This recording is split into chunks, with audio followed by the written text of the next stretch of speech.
That's allegedly that's a replica of the one that Bob Lazar worked on, the sport model. I've heard that before. Yeah, designs by Perry. The E in Perry is a 3, and he's a dude on Instagram that sent me that. Very cool. Pretty dope, right? Yeah. Hey, what is up, guys? Welcome back to a brand new video on the goddamn internet.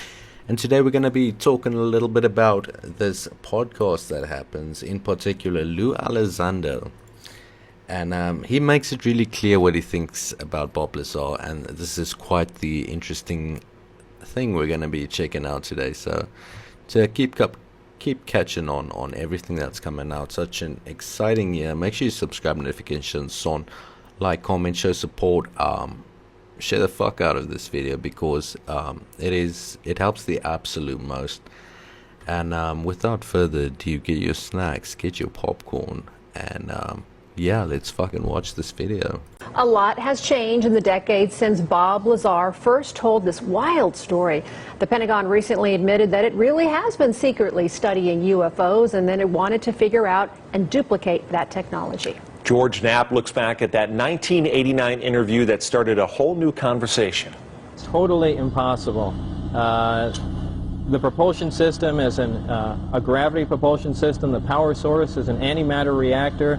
This technology does not exist at all. The claim sounded like Hollywood sci-fi. Months later, when his identity was revealed, Bob Lazar said he worked at a secret facility near Groom Lake, where alien technology was being reverse engineered, that is, taken apart to figure out how it worked and whether the Pentagon could duplicate it. This is the simple drawing he made at the time. Here now, I had access and was permitted to view and look at the operation of this main level with the gravity amplifiers and the level below. The premise seems less preposterous now. In a new documentary about Lazar, he describes in detail the spacecraft he worked on 30 years ago. So if you look back to where all this occurred, it's quite an old story of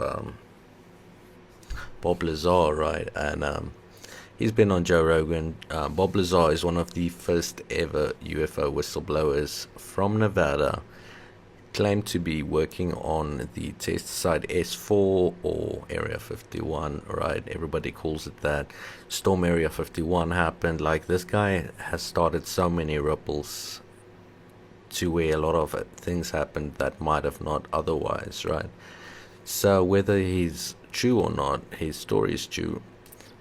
He created a lot of ripples, and now look what we've got. We've got people in government, whistleblowers coming out in every direction, first-hand whistleblowers, and yeah, supposedly Jake Barber is like a sketchy person. The one representative, Tim Burchett, he was recently saying he thinks that guy's a plant to mislead away from where the real topic is at. And yeah, that's really interesting take, so we're gonna have to be checking out for that. So make sure you subscribe, notifications on, because I will tell you as soon as I see some shit. And it's funny because I actually got to ask Bob Lazar that question, and he said, for the same reason, he said it's exactly like a magic trick. Why doesn't the government talk about Bob Lazar? Well, probably why they don't talk about me, I can imagine. You know, we go against the grain. I've never met Mr. Lazar, to be honest with you, and for the record. So people say, well, what do you think of Lazar? I don't. I have no way to judge. I've never met the gentleman. You know, I think he's saying his truth, whatever that truth may be, just like I'm saying mine. Sure. You know, but look, the government has spent a lot of time doing the same thing to me. When I first came out, they even denied that ATIP was real. They even denied that I was part of it, right? Like, I think somebody even accused, it wasn't even at the Pentagon. I'm like, dude, are you kidding me? I mean, there's my desk. You know, there's a safe that's got all this stuff in it.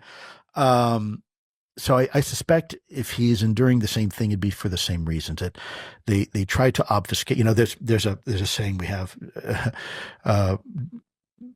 First of all, you deny everything, you admit nothing, and then you make counter accusations, right? And so there is this spectrum of efforts that happen when there's an inconvenient conversation to have in a government. The first thing they do is they deny it.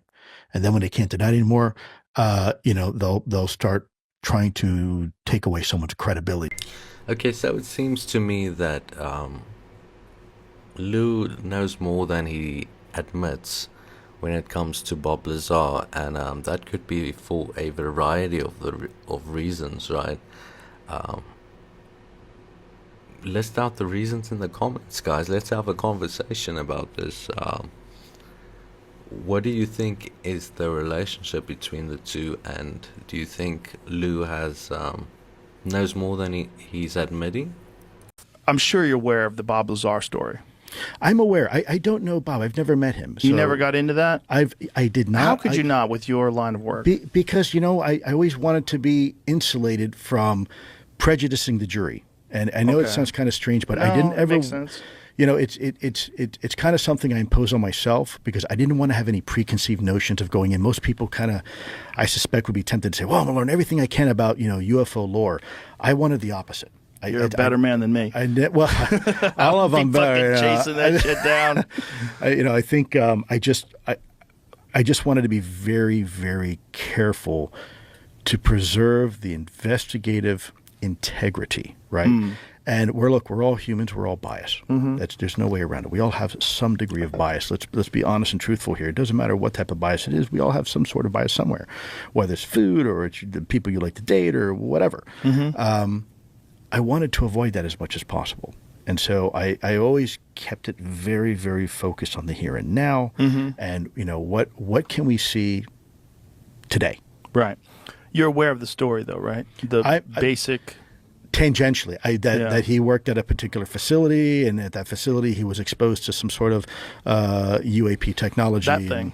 Right, that thing. That thing right there, the sport model. I want a fucking sports model UFO.